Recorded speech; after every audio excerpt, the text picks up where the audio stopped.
You showed me that Dennis Prager video. Which one was that? It was an argument about Israel where he was talking about why Israel deserves to exist and stuff. After being there, man, holy shit. I feel like people have no idea I didn't even know what the hell was going on until I went to Palestine and saw how crazy it was. But what man, is it like? Give me your thoughts and your so experience. Everyone mistakenly thinks that Hamas like controls Palestine. That's not true at all. There's three different areas that were drawn up with the original partition. It's the West Bank, which is totally under military rule by Israel, and then there's the Gaza Strip, which is like the open air prison, which they bomb the shit out of like every couple of years, and Hamas controls that area. And then there's Jerusalem, which is an international city center that both Arabs and Jews live in. But the West Bank has been occupied militarily since 1967, and it's complete martial law. There's checkpoints.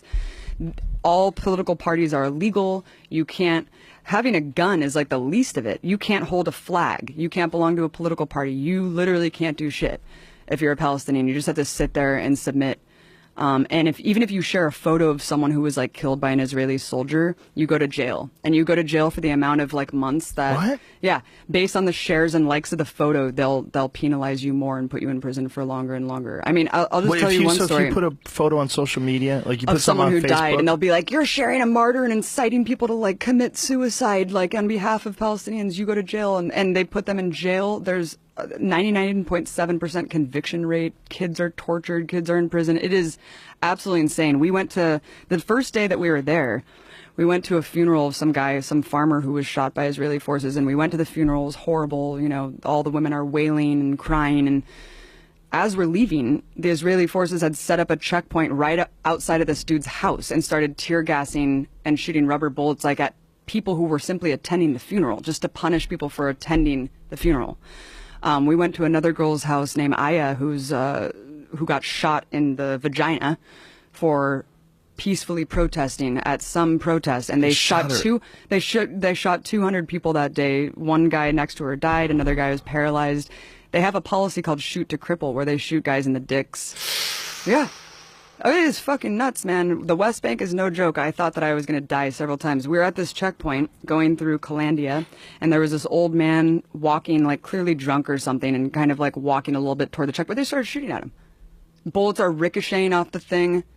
And my partner Mike, who was an invading soldier of Iraq, was just like, "We're going to die. Like, they're shooting this guy. There's bullets ricocheting." It was absolutely insane. And as we go through the checkpoint, the soldier's like, "Hey, stay safe out there."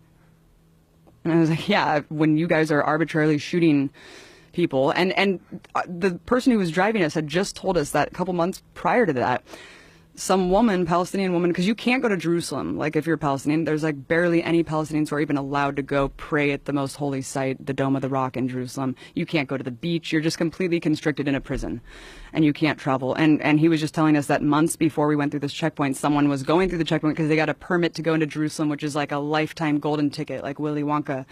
And they're walking, and she just got executed. And then what? Yeah, she just got executed, and she was bleeding out at this checkpoint, and her little brother tried to help her, and they shot him too. And they're like hiding the video of this. Why and this is they just shoot her? Because they fucking hate Palestinians, and Palestinians are animals to these people. It's sick, man. It's sick.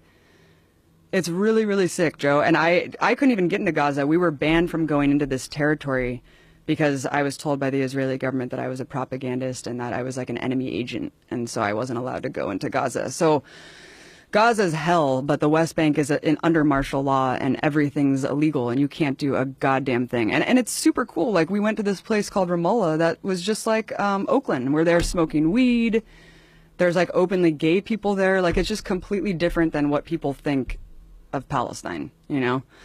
People think of it as just a bunch of people with turbans on blowing themselves and up. Hamas is like, yo, you elected Hamas. And like, well, Hamas doesn't want Israel to exist. It's like, well, actually, Hamas is controlling this one area for a reason, because it was built as this surplus when Israel was created.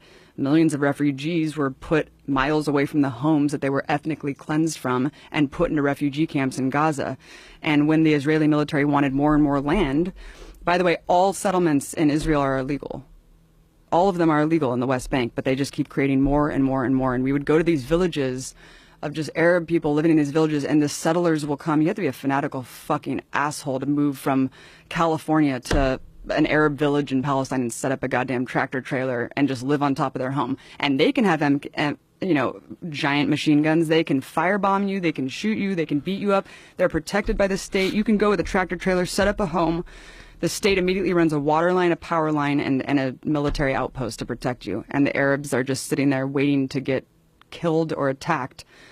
It's absolutely insane. And the way home demolitions work are insane too, because like they either deliver a piece of paper with a rock over it, and they're like, here, if you find it, good for you, and if you don't, then you're screwed.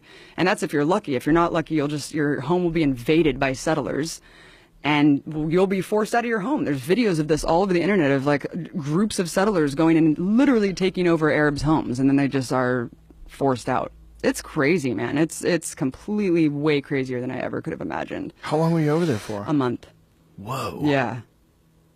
Yeah. And we were simply, and people want to quabble about like, oh, it's not apartheid. There are different fucking license plates for Arabs and Jews. Like, you cannot go to areas. Like, Israeli soldiers were arbitrarily set up checkpoints and just shut you out of your neighborhood and force you to walk 3 miles to your home. Like, they can do whatever they want because you are under martial law.